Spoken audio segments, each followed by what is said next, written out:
నమస్తే, మీరు చూస్తుంది సుమన్ టీవీ. నేను మీ కీర్తి. నాతో పాటు ప్రముఖ ఆస్ట్రాలజర్ బ్రహ్మశ్రీ నందిపట్ల శ్రీహరి శర్మ గురువు గారు ఉన్నారు. నమస్తే గురుగారు. వాగర్థావివ సంపృక్తౌ వాగర్థ ప్రతిపత్తయే జగతః పితరౌ వందే పార్వతీ పరమేశ్వరౌ.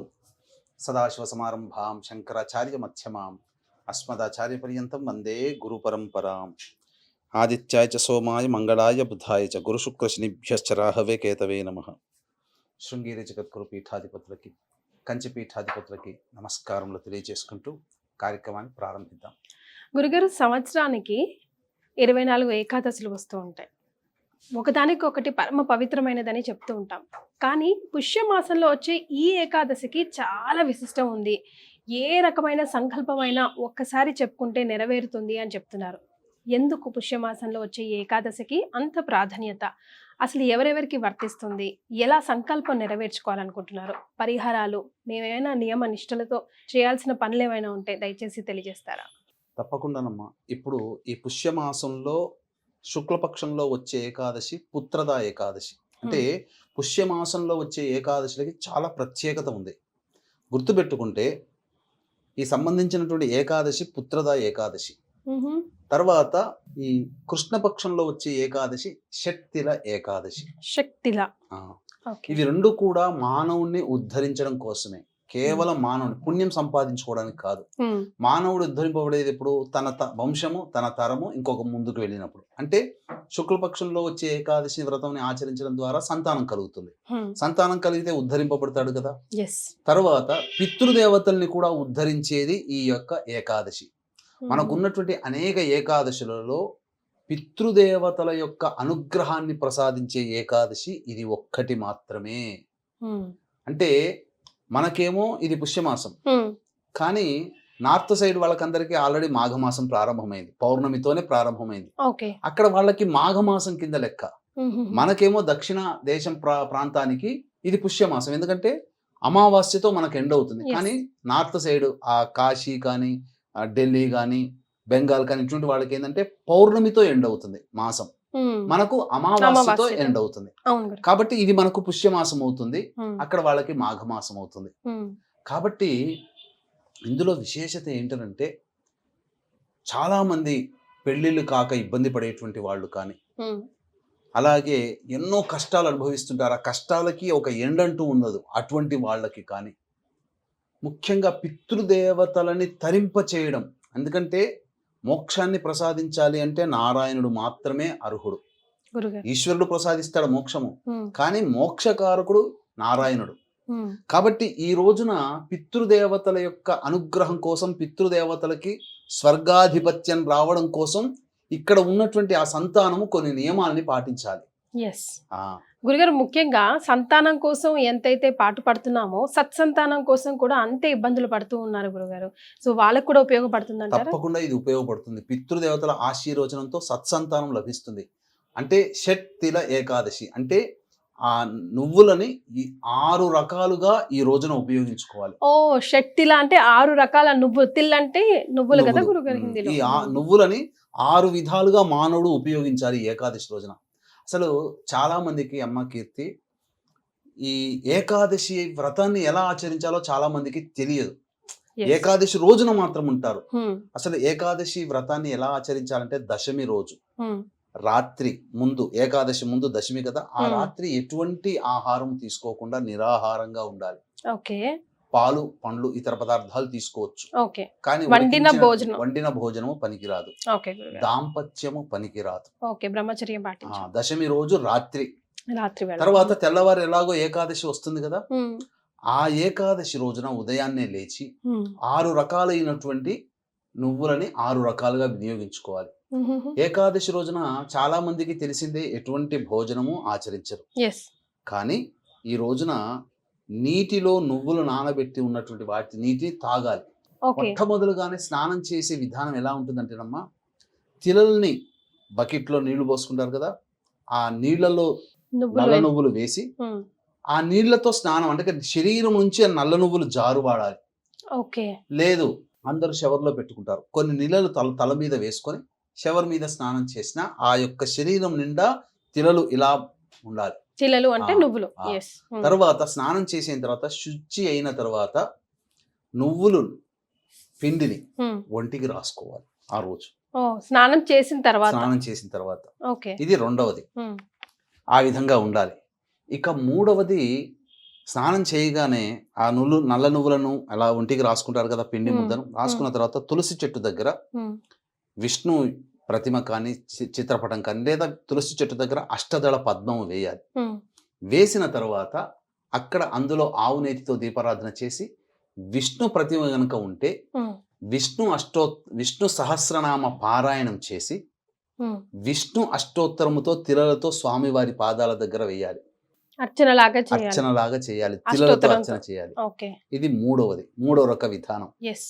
తర్వాత మనకు ఆ రోజున మంచినీరు తీసుకోవచ్చు, తప్పులేదు. ఏకాదశి రోజున మంచినీళ్ళు తీసుకోవచ్చు. ఓకే. ఆ మంచినీళ్ళలో నువ్వులు నానబెట్టినటువంటి నీటిని ఆ నువ్వులతో సహా మనం తీసుకోవాలి ఎప్పుడు తాగినా.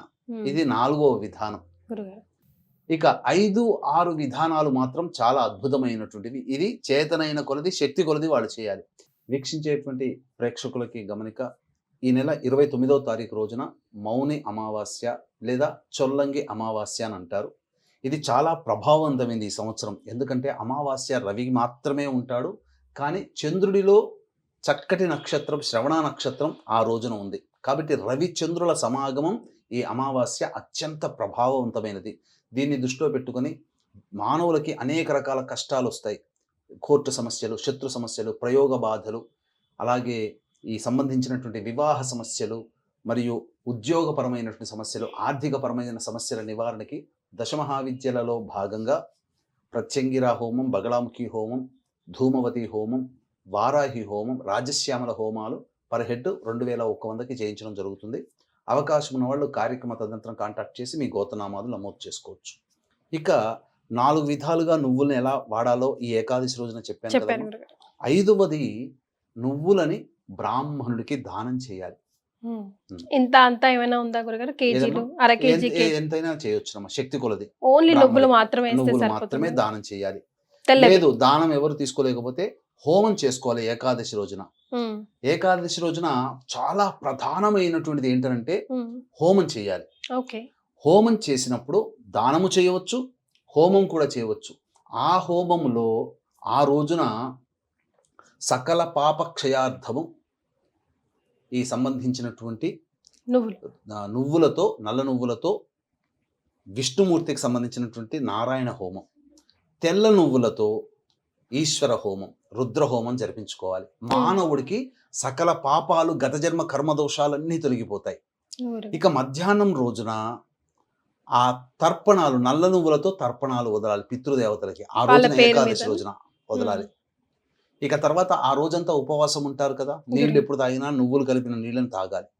తర్వాత ఆ యొక్క విష్ణు భగవాన్ని ఆరాధన చేస్తారు కదా, ఆయనకి నైవేద్యం పెట్టే సందర్భంలో అన్నము, కొన్ని నల్ల నువ్వులు కలిపి పెట్టినటువంటి పదార్థాన్ని నైవేద్యంగా పెట్టవచ్చు.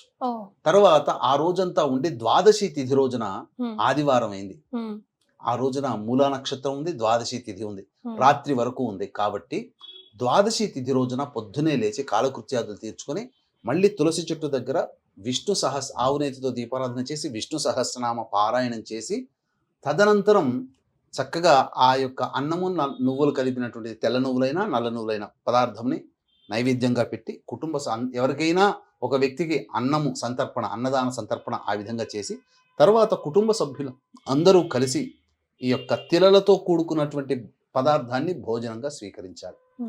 కొన్ని గ్రంథాల ప్రకారం ఏంటంటే ఏకాదశి రోజున అన్నము భుజించకూడదని అన్నారు కదా, కానీ కొన్ని గ్రంథాల ప్రకారము ఆ ఏకాదశి రోజున నైవేద్యం పెట్టినటువంటి తిలలతో కలిపినటువంటి అన్నాన్ని భుజించవచ్చు ప్రసాదంగా అని చెప్పి శాస్త్రంలో ఉంది. ఆ విధంగానైనా చేయవచ్చు. లేదు ఆ రోజు ఏమీ కఠినంగా ఉపవాసం ఉంటామండి అన్నవాళ్ళు ద్వాదశి రోజున ఈ యొక్క వ్రత ఉద్యాపన చేసి అప్పుడు ఆ విధంగా గనక మానవుడు ఉన్నట్లయితే అద్భుతమైనటువంటి శక్తిల ఏకాదశి. ప్రపంచంలో అందరూ కూడా అన్ని కష్టాలు తొలగిపోయే ఏకాదశి ఇది ఒక్కటేనమ్మా. పితృదేవతలు తరించే ఏకాదశి. కాబట్టి వీక్షించేటువంటి ప్రేక్షకుల్లో మహిళలు ఎంతోమంది ఉన్నారు. మీ భర్తల చేత, భర్తలు కోల్పోయిన వాళ్ళు మీ పిల్లల చేత ఖచ్చితంగా ఈ శక్తిల ఏకాదశి రోజున పితృదేవతల యొక్క అనుగ్రహం కోసం తర్పణాది కార్యక్రమాలు మీ పిల్లల చేత లేదా భర్త లేకపోతే మీ పిల్లల చేత, భర్త ఉంటే మామగారు ఉంటే మామగారి చేత, మామగారు లేకపోతే భర్త భర్త. చేత ఖచ్చితంగా ఈ రోజున ఆ నియమాల్ని పాటిస్తూ తర్పణాది కార్యక్రమాలు వదిలించండి. తప్పకుండా మీరు ఎన్ని కష్టాలున్నా ఆ కష్టాలు ఈ యొక్క శక్తుల ఏకాదశి తర్వాత తొలగిపోయి మీరు ఆనందంగా మీ యొక్క సంకల్పం నెరవేరుతుంది. ఇది పితృదేవతలకి సంబంధించినటువంటి శక్తుల ఏకాదశి. ఈ రోజున ఈ విధంగా ఆచరించడం ద్వారా మీ కుటుంబంలో పెళ్ళిళ్ళు కావలసినటువంటి అబ్బాయిలు అమ్మాయిలు ఎవరైతే ఉన్నారో వాళ్ళకి ఖచ్చితంగా వివాహం అవుతుంది. అలాగే సంతానం కలగనటువంటి దంపతులు ఉంటారు కదా, మీ కోడళ్ళకి కొడుకుకి అల్లుడికి కూతురికి ఖచ్చితంగా సత్సంతానం లభిస్తుంది. ఎందుకంటే ఇది పితృ ఏకాదశి అని అంటారు వీటిని. కాబట్టి పితృదేవతల అనుగ్రహమే వంశము అభివృద్ధి అవుతుంది. వంశం అభివృద్ధి అంటే డబ్బులు లక్షలు మేనేజర్లు టీం లీడర్లు పిల్లలు అవ్వడం కాదు. ఆ వంశాభివృద్ధి అంటే మీ కడుపున పుట్టిన సంతానానికి మళ్ళీ వాళ్ళకు ఒక సంతానం పుట్టడం అనేటువంటిది వంశాభివృద్ధి. కాబట్టి వంశాభివృద్ధి ఈ యొక్క ఏకాదశి తిథిని ఆచరించడం ద్వారా విష్ణు యొక్క అనుగ్రహము పితృదేవతల అనుగ్రహంతో మీ పిల్లలకి చక్కటి సత్సంతానం కలుగుతుంది, వంశాభివృద్ధి అవుతుందని. అట్లాగే వంశం అభివృద్ధి కావాలంటే పిల్లలకి పెళ్ళిళ్ళు కావాలి, కాబట్టి ఖచ్చితంగా పెళ్ళిళ్ళు అయి తీరుతుంది అని చెప్పడంలో ఏమాత్రము సందేహం లేదు. రైట్. గురుగారు చెప్పింది విన్నారు కదా. ఎన్నో పండగలు పర్వదినాలు వస్తూ ఉంటాయి వెళ్తూ ఉంటాయి, కానీ గురుగారు చెప్పినట్టుగా మానవుల్ని ఉద్ధరించడానికి వచ్చే ఇలాంటి షట్ల ఏకాదశి లాంటి రోజులు అతి కొద్దిగా వస్తాయి, కాబట్టి వీటిని సంపూర్ణంగా మనం అందరం సద్వినియోగం చేసుకోవాలి. చాలా సంతోషం గురుగారు, ధన్యవాదాలు. సర్వం శ్రీ ఉమామహేశ్వర పరబ్రహ్మార్పణమస్తు.